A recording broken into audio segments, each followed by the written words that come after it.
Speaker N Shamseer ഭരണപക്ഷാംഗമെന്ന് പോലും പരിഗണിക്കാതെ K T ജലീലിനെ ശാസിച്ചത് കഴിഞ്ഞ ദിവസം തലക്കെട്ടായിരുന്നു. തൊട്ടു പിന്നാലെ ലീഗ് അനുകൂലികൾ ജലീലിനെതിരെ ട്രോൾ മഴ തുടങ്ങി. കഴിഞ്ഞ തിങ്കളാഴ്ച സ്വകാര്യ സർവകലാശാല ബിൽ ചർച്ചയിൽ സഭയിൽ തുടങ്ങിയ കൊമ്പുകോർക്കൽ ഇന്ന് പരിഹാസ ഫേസ്ബുക്ക് പോസ്റ്റിൽ എത്തി നിൽക്കുന്നു.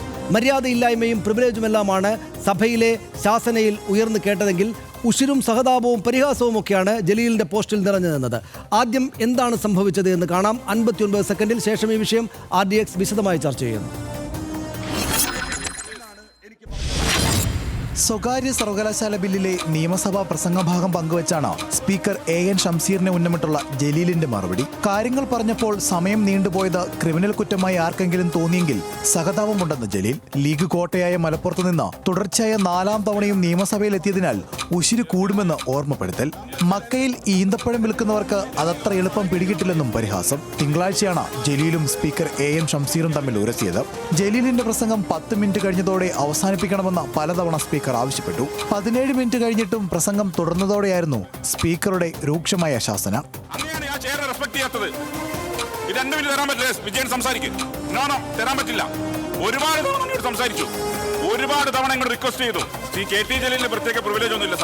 ഇതിന്റെ ക്ലിപ്പുകൾ സാമൂഹ്യ മാധ്യമങ്ങളിൽ പ്രചരിച്ചു. ലീഗ് പേജുകളിൽ ജലീലിനെതിരെ പരിഹാസം നിറഞ്ഞു. പിന്നാലെയാണ് സ്പീക്കർക്ക് മറുപടിയുമായി ജലീലെത്തിയത്. RDX rap news Malayalam.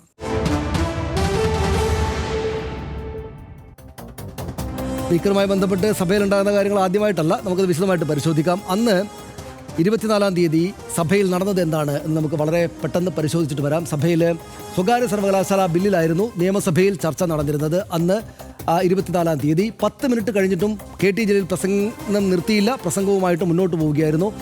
അനുവദിച്ച സമയം പിന്നിട്ടെന്ന് പലതവണ സ്പീക്കർ AN ഷംസീർ അദ്ദേഹത്തോട് പറഞ്ഞു. പക്ഷേ അദ്ദേഹം നിർത്തിയില്ല. മുന്നറിയിപ്പ് വകവയ്ക്കാതെ പ്രസംഗം തുടരുകയായിരുന്നു KT ജലീൽ. ഇതിലാണ് പ്രകോപിതനായത്. അന്ന് സഭയിലെ അദ്ദേഹം സംസാരിച്ച കാര്യങ്ങൾ നമുക്ക് കാണാം. എനിക്ക് പറയാനുള്ളത് നമ്മളുടെ നിലവിലുള്ള നിയമങ്ങൾ കമ്മിറ്റിയുടെ പരിഗണനയ്ക്കായി 2B നമ്പർ ഭേദഗതി അവതരിപ്പിച്ച് സംസാരിക്കുന്നതാണ് ശ്രീ ജലീൽ. ചെയർ ഒരുപാട് തവണ റിക്വസ്റ്റ് ചെയ്തു. നോ ഇവിടെ ഡിസന്റ് നോട്ട് തന്നവരോട് കാണിച്ചു, അവർ സഹകരിച്ചു. അതൊരു ധിക്കാരാണ്, അംഗീകരിക്കാൻ പറ്റില്ല. യെസ് സംസാരിക്കുക. അപ്പോൾ ചെയർ കാണിച്ചതും ശരിയല്ല എന്നാണ് അന്ന് ജലീൽ പറഞ്ഞത് സഭയോട്. സഭയിൽ തന്നെയും അദ്ദേഹം പറഞ്ഞു. ജലീലിന് ലീഗിൻ്റെ ട്രോൾ മഴയായിരുന്നു. അതേ തുടർന്ന് സോഷ്യൽ മീഡിയയിൽ KT ജലീൽ ലീഗുകാരെല്ലാം കൂടെ തന്നെ പരിഹസിക്കുന്ന നിലയുണ്ടായി. അതേ തുടർന്നാണ് അദ്ദേഹം സ്പീക്കർക്ക് മറുപടിയുമായിട്ട് ജലീൽ ഫേസ്ബുക്ക് പോസ്റ്റുമായിട്ട് ഇന്ന് രംഗത്തേക്ക് എത്തിയത്. ആ ട്രോൾ മഴ വന്നതോടുകൂടി നേരത്തെ AN ഷംസീർ MB രാജേഷിനോട് മുരസിയ സംഭവം നമ്മൾ ഓർമ്മയുണ്ട്. ഈ സഭാ സമ്മേളനത്തിൽ തന്നെയായിരുന്നു അത്.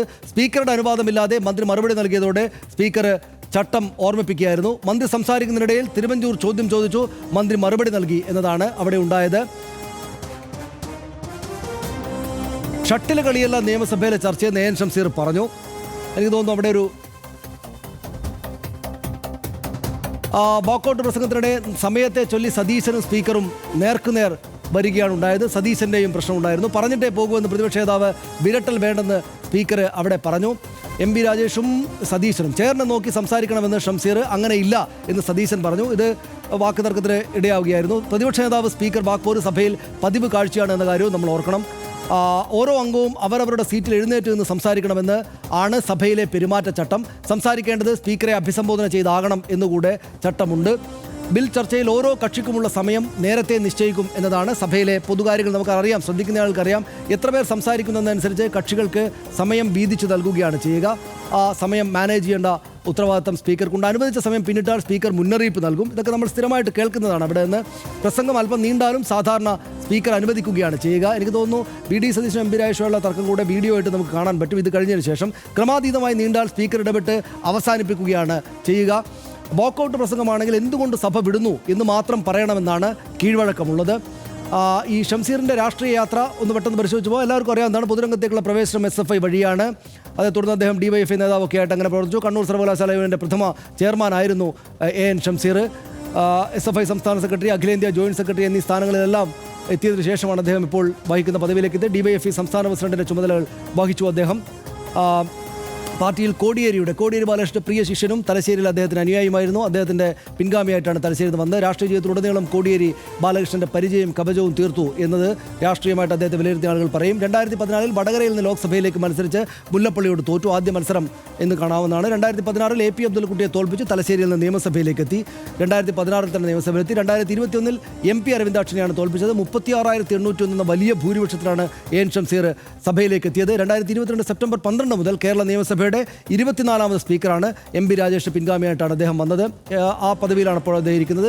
KT ജലീലാണെങ്കിൽ ഒറ്റയാൾ പോരാളിയാണ്. ആദ്യകാല സിമി പ്രവർത്തകൻ എന്ന ഇപ്പോഴും അദ്ദേഹത്തെ വിമർശിക്കുന്ന ആളുകളുണ്ട്. പിന്നീട് മുസ്ലിം ലീഗിനൊപ്പമായിരുന്നു അദ്ദേഹം. ഉശിരുള്ള നേതാവാണ്. ആൾക്കൂട്ടത്തെ ആവേശഭരിതരാക്കുന്ന തീപ്പൊരി പ്രസംഗിയൻ എന്ന പേര് അദ്ദേഹത്തിന് സ്വന്തമാണ് എന്ന് നമ്മൾ ഓർക്കുന്നു. ആൾക്കൂട്ടത്തെ ആവേശഭരിതനാക്കുന്ന തീപ്പൊരി പ്രസംഗിയനാണ് KT ജലീൽ. യൂത്ത് ലീഗിന്റെ ഭാരവാഹിയായിരിക്കെ നേതൃത്വമായിട്ട് തെറ്റിയിട്ടാണ് പാർട്ടി വിടുന്നത്. അങ്ങനെയാണ് ഇടതുപക്ഷത്തേക്ക് വരുന്നത്. അന്നോട്ട് ഇന്നോളം CPIMന്റെ കരുത്തനായ സഹയാത്രികനാണ്. ആ മേഖലയിൽ മാത്രമല്ല സംസ്ഥാനത്തെ ആകെ തന്നെ കരുത്തനായിട്ടുള്ള സഹയാത്രികനാണ് KT ജലീൽ. 2006 കുറ്റിപ്പുറത്ത് കുഞ്ഞാലിക്കുട്ടി അട്ടിമറിച്ച് മിന്നും ജയത്തോടെയാണ് തെരഞ്ഞെടുപ്പ് രാഷ്ട്രീയത്തിലെ പ്രധാനപ്പെട്ട താരമായിട്ട് KT ജലീൽ മാറിയത് എന്ന് രാഷ്ട്രീയം ശ്രദ്ധിക്കുന്ന ആളുകൾക്കെല്ലാം തന്നെ അറിയാവുന്നതാണ്. 2006 കുറ്റിപ്പുറത്തെ കുഞ്ഞാലിക്കുട്ടിയുടെക്കെതിരായിട്ടുള്ള മത്സരം ഉണ്ടായത്.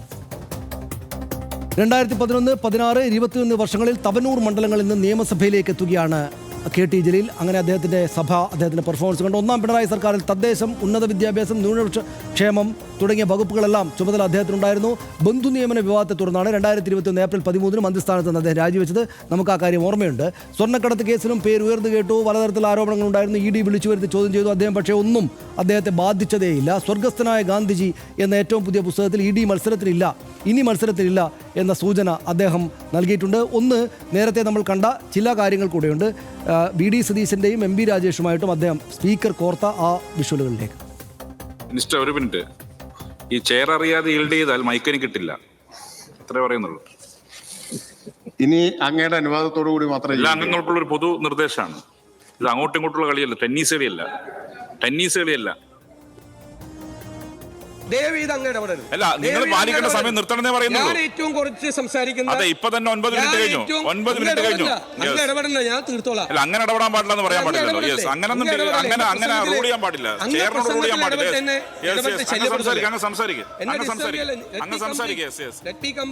അതാണ് ഹർഷൻ. അതായത് നമ്മളിപ്പോൾ നാട്ടുകാർക്കല്ല എന്നുള്ള പരിചയമുള്ള കാര്യമാണ്. സഭയിൽ ഭരണപ്രതിപക്ഷ വ്യത്യാസമൊന്നുമില്ല ഷംസീറിന് ഈ കാര്യങ്ങളിൽ ഒരല്പം കോർക്കുന്നതിന്. സഭകളിൽ സാധാരണയിൽ സംഭവിക്കുന്ന കാര്യമാണ്. പക്ഷേ ഇതിപ്പോൾ പുറത്ത് ഫേസ്ബുക്ക് പോസ്റ്റുമായിട്ട് KT ജലീൽ വന്നപ്പോൾ ഒന്നുകൂടെ ഒന്ന് മുകളിലേക്ക് പോയി ആ ഇഷ്യൂ അല്ലേ? എൻ്റെ ഒരു സംശയം, പകുതി തമാശയായിട്ട് എടുത്താൽ മതി, പക്ഷേ പാർട്ടി സമ്മേളനം കഴിഞ്ഞതിന് ശേഷം ഷംസീർ ഭരണപക്ഷ നേതാക്കളോട് കുറച്ചുകൂടി കടുപ്പത്തിൽ ഇടപെട്ട് തുടങ്ങിയോ എന്ന് തോന്നുന്നു. എന്തായാലും KT ജലീൽ ഒരു മുതിർന്ന അംഗമാണ്. KT ജലീലും അദ്ദേഹത്തിൻ്റെതായ പക്വത ആ സഭയ്ക്കുള്ളിൽ കാണിക്കേണ്ടതായിരുന്നു. സ്പീക്കർ ഏറ്റവും ശാന്തിയോടെയും സമാധാനത്തോടെയും നിയമസഭയെ കൊണ്ടുപോകാൻ നിയോഗിക്കപ്പെട്ടിരിക്കുന്ന വ്യക്തിയാണ്. അദ്ദേഹവും പ്രയോഗിക്കുന്ന വാക്കുകളും ഇടപെടുന്ന രീതിയും കുറെ കൂടി സമാധാനത്തോടെ ഉള്ളതാകണമായിരുന്നു. നമുക്കറിയാം സ്പീക്കർ ഏറ്റവും ശക്തനാണ്, കരുത്തനാണ്. ഇനിയിപ്പോൾ ഇവിടെ സ്പീക്കറെ കുറിച്ച് ഉള്ള വിമർശനങ്ങൾ അതിരുകടന്നാൽ നമ്മളെപ്പോലും വേണമെങ്കിൽ വിളിച്ച് നിയമസഭയിൽ വരുത്താനുള്ള അധികാരമുള്ളയാളാണ്. ഇതെല്ലാമാണ് വേണം സനീഷ് പറഞ്ഞു തുടങ്ങുമ്പോൾ. അതുകൊണ്ടാണ് അപ്പോൾ ഈ അധികാരമൊക്കെ ഉള്ളയാളാണ്. പക്ഷേ അവധാനതയോടെ കുറെ കൂടി ക്ഷമയോടെയൊക്കെ വേണമെങ്കിൽ ഇടപെടാമായിരുന്നു. കാരണം മൈക്ക് ഓഫാക്കി ആളുകൾ കേൾക്കുന്നില്ല. അവിടെ ഇപ്പോൾ സഭയ്ക്കുള്ള വലിയ സഭാതലത്തിൽ എവിടെയെങ്കിലും ഒരാൾ ഒരു പ്രസംഗം തുടർന്നാൽ അതിനപ്പുറത്ത് മറ്റ് സംവിധാനങ്ങളെല്ലാം ഉണ്ട്. അവിടെ കാര്യങ്ങൾ കേൾക്കാനുള്ള സംവിധാനമുണ്ട്. പക്ഷേ സഭയോടുള്ള ഒരു മര്യാദ കാണിക്കുന്നില്ല, സ്പീക്കറോടുള്ള ബഹുമാനം കാണിക്കുന്നില്ല എന്നൊക്കെ കരുതി സ്പീക്കർക്ക് ഇടപെടാം. പക്ഷേ മൈക്ക് മറ്റൊരു അംഗത്തിന് കൈമാറിക്കഴിഞ്ഞു. ആ അംഗം സംസാരിച്ചു തുടങ്ങാം. ആ അംഗത്തിന് ഒരുപക്ഷെ ആ അംഗം സംസാരിച്ചു തുടങ്ങാൻ അദ്ദേഹത്തിൻ്റെ ഒരു വൈമുഖ്യം കാണും. കാരണം മറ്റൊരാൾ സംസാരിച്ചു കൊണ്ടിരിക്കുമ്പോൾ സംസാരിക്കാതിരിക്കാനുള്ള ഒരു തോന്നൽ അദ്ദേഹത്തിനുണ്ടാവും. ഇതൊക്കെ കൊണ്ട് മാത്രമല്ല, ഈ സമയം കൃത്യമായി പാലിക്കുക എന്ന കാര്യം നേരത്തെ MP രാജേഷ് സ്പീക്കറായിരിക്കുമ്പോൾ മുതൽ ആ കാര്യത്തിൽ ഇവരെന്തോ ഒരു വാശിക്ക് സമയം കൃത്യമായി പാലിച്ച് തന്നെ വേണം പോകാൻ എന്നുള്ള ഒരു രീതി കാണാറുണ്ട്. അത് ഷംസീറും തുടരുന്നുണ്ട്. ഷംസീറിൻ്റെ ആദ്യഘട്ടത്തിലൊക്കെ പ്രതിപക്ഷമൊക്കെ വല്ലാതെ അഭിനന്ദിച്ചിരുന്നു. ഷംസീറിന് ഇത് എന്ത് പറ്റി? അതായത് നേരിട്ട് എന്നും പ്രതിപക്ഷവുമായി ഏറ്റുമുട്ടിക്കൊണ്ടിരുന്ന നിന്ന ഷംസീറിന് ഇത് എന്ത് പറ്റി, നല്ല മികച്ച സ്പീക്കറായി മാറിയിട്ടുണ്ടല്ലോ എൻ ഷംസീർ എന്നുള്ള ഒരു ചർച്ച തന്നെ ആദ്യഘട്ടത്തിൽ വന്നാൽ പിന്നെ നമ്മൾ കാണുന്നത് വി ഡി സതീശനുമായി അഭിപ്രായമൊക്കെ പോയി തെറ്റി വഴക്കുണ്ടാക്കുന്നതാണ്. അതിൽ സതീശൻ്റെയും ഇടപെടലിൻ്റെ പ്രത്യേകതയുണ്ട്. വളരെ അഗ്രസീവായിട്ടാണ് വി ഡി സതീശൻ ഇടപെടുക, അഗ്രസീവായ ഭാഷയാണ് ഉപയോഗിക്കുക, നേരിട്ട് ടാർഗറ്റ് ചെയ്ത് ആക്രമിക്കാൻ അദ്ദേഹം തയ്യാറാകും. അതിൻ്റെയൊക്കെ തുടർച്ചയിലുണ്ടാകുന്ന തർക്കങ്ങളാണ്. പക്ഷേ ഇവിടെ ഒരു വിഷയം ഗൗരവത്തിൽ തന്നെ കെ ടി ജലീൽ അവതരിപ്പിക്കുന്നു. ആ വിഷയത്തെ അറുത്തുമുറിച്ച് അതിൽ ഇടപെടുന്നു എന്നുള്ള പ്രതീതിയാണ് പുറത്ത് നമ്മൾ ഈ ദൃശ്യങ്ങളിൽ കാണുന്നതാണല്ലോ നമ്മുടെ. പക്ഷേ അതിൻ്റെ റിപ്പോർട്ടിംഗ് ബാക്കി അതിൻ്റെ വെർബാറ്റം പൂർണ്ണമായി വരുന്ന റിപ്പോർട്ടുകൾ നമ്മൾ പരിശോധിക്കുമ്പോൾ അതിൽ കെ ടി ജലീലിൻ്റെ കയ്യിൽ ഒരു ചെറിയ പിശകുണ്ട്. അത് തന്നെയാണ് എൻ്റെ അഭിപ്രായം. നമുക്ക് പെട്ടെന്ന് അടുത്ത വിഷയത്തിലേക്ക് കൊണ്ടുകൊണ്ട് ഒറ്റ കാര്യം പറയാം. കെ ടി ജലീലിനെ എനിക്ക് ഇഷ്ടപ്പെട്ടത് ഈ മക്കയിൽ ഈന്തപ്പഴം വിൽക്കേണ്ടതെന്നുള്ള അദ്ദേഹത്തിൻ്റെ ആ കൽപ്പന എനിക്ക് ഇഷ്ടപ്പെട്ടു. അത് നല്ല രസമുണ്ടായിരുന്നു. കാരണം എന്താ വെച്ചാൽ കൊല്ലക്കുടിയിൽ സൂചി വിൽക്കേണ്ടത് പോലുള്ള ഒരുപാടുള്ള ഇടത്തേക്ക് നിങ്ങളിത് കൊണ്ടുവന്ന് ഇറക്കേണ്ട. അപ്പോൾ നല്ല വിജയമുണ്ടാകുന്ന CPM വലിയ ആധികാരികതയുള്ള സ്ഥലത്ത് നിന്ന് വിജയിക്കുന്ന ആൾ എന്നോട് പറയണ്ട. ആ സ്ഥലം ആ ഒരു കാര്യം എന്താണെന്ന് വെച്ചാൽ ഹർഷം പറഞ്ഞു ഒറ്റ കാര്യം കൂടിയുണ്ട്. അതായത് ഒന്ന്, കെ ടി ജലീലിൻ്റെ വരവ് എന്നത് ഇടതുപക്ഷത്തെ സംബന്ധിച്ചിടത്തോളം ഏറ്റവും വളരെ ആ ഘട്ടത്തിൽ ഏറ്റവും നിർണായകം, അതും അപ്രതീക്ഷിതവുമായിരുന്നു. മാത്രമല്ല അതുവരെ നമുക്കറിയാലോ കുഞ്ഞാലിക്കുട്ടി പുലിക്കുട്ടി എന്നായിരുന്നു മുദ്രാവാക്യം. PK കുഞ്ഞാലിക്കുട്ടി ഏറ്റവും അതിശക്തനായ നേതാവായിരുന്നു. പക്ഷേ അതല്ല, അതിനകത്ത് ആ സമയത്തെ വിജയം, അദ്ദേഹത്തിന്റെ വിജയം ശരിയാണ്. ഈ പറയുന്ന ആ ഒരു നിർണായകമായ ഘട്ടത്തിൽ ലീഗിന്റെ കോട്ടയിൽ നിന്ന് ജയിച്ചു. പക്ഷെ തവനൂർ അങ്ങനെയല്ല. തവനൂർ മക്കയിലെ ഈന്തപ്പഴം വിൽപ്പന തന്നെയാണ്.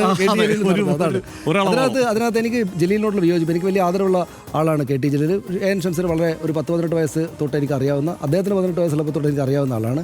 പക്ഷേ എനിക്ക് ജലീൽ, അതുകൊണ്ടല്ല ഞാനിത് പറയുന്നത്, ജലീൽ ഈ സഭയ്ക്കകത്ത് സ്പീക്കറുമായിട്ട് നടന്നൊരു വാക്കർക്കത്തെ പോയിട്ട് ഫേസ്ബുക്കിൽ ഈ പോസ്റ്റ് ഇടാൻ പാടില്ലായിരുന്നുള്ള അഭിപ്രായമാണ് എനിക്കുള്ളത്. നമുക്കിത് അവസാനിപ്പിക്കാം, അടുത്ത വിഷയത്തിലേക്ക് പോകാം. പരസ്പര ബഹുമാനത്താലും സുനിശ്ചിതമായ ചിട്ടവട്ടങ്ങളാലും നിയന്ത്രിക്കപ്പെടുന്ന ജനാധിപത്യ വേദികളാണ് ഏത് നാട്ടിലെയും പൗരജീവിതത്തിനും അതിൻ്റെ ഭരണ സംവിധാനങ്ങളുടെ മുന്നോട്ട് പോക്കിനും ഗുണപരമായിട്ട് പ്രവർത്തിക്കുക.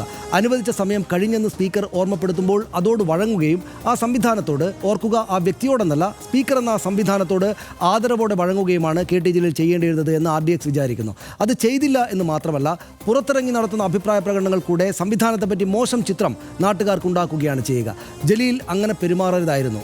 ഒപ്പം ക്ഷോഭ വികാരങ്ങളെ നിയന്ത്രിക്കുക എന്നത് സഭാനാഥർക്ക് ആവശ്യം വേണ്ട ഗുണമാണ് എന്ന് സ്പീക്കർ സ്ഥാനത്തിരിക്കുന്ന എൻ ഷംസീർ സ്വയം ഓർമ്മിപ്പിക്കുകയും വേണം. RDX അടുത്ത വിഷയത്തിലേക്ക്.